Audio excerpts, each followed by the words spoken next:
The text message arrived 3 days before Christmas, glowing cold on my phone like a warning I didn't yet understand.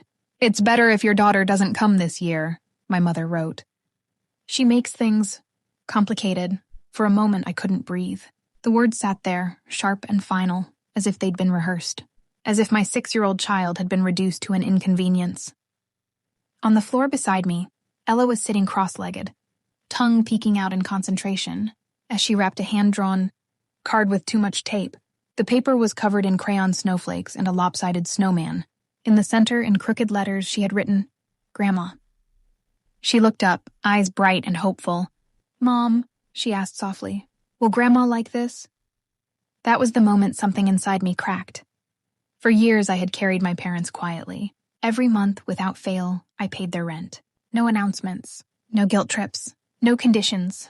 I wasn't wealthy. I worked long hours, skipped vacations, counted every expense. But I believed family meant sacrifice.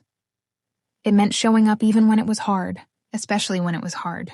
When Ella was born, things shifted. My parents never said it outright, but their warmth cooled. She was too loud, too sensitive, too much. They blamed her questions, her energy, her presence. They said she changed the dynamic, as if a child's existence were a disruption instead of a blessing. Still, I tried. I always tried. I called my father after the message, hoping, stupidly, that there had been a misunderstanding. His voice was calm, distant, almost bored. "It's just easier this way," he said. "Christmas is already stressful. Don't make it a big deal. Don't make it a big deal." As if excluding my child from Christmas was the same as forgetting to buy dessert. I looked at Ella across the room, now humming to herself, carefully smoothing the edges of the wrapping paper. She believed Christmas was magic. She believed grandparents loved you no matter what. She believed family was safe. And in that moment, I realized something painful and freeing. My parents' love had always come with conditions. I had just been willing to meet them.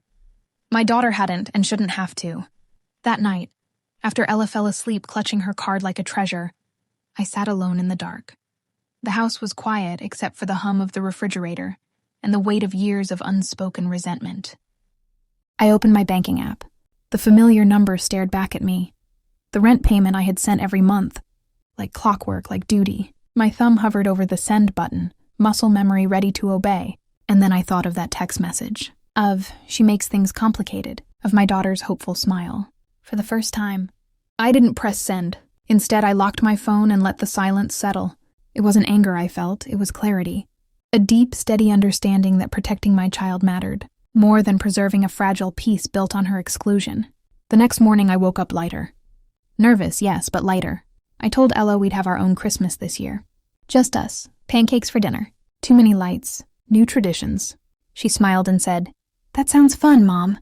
And it was. Before we continue, please like this video, subscribe to the channel, and tell me in the comments, from which part of the world are you listening to this amazing story? Because canceling that payment wasn't revenge. It was a boundary, and it was only the beginning of a choice that would change our family forever.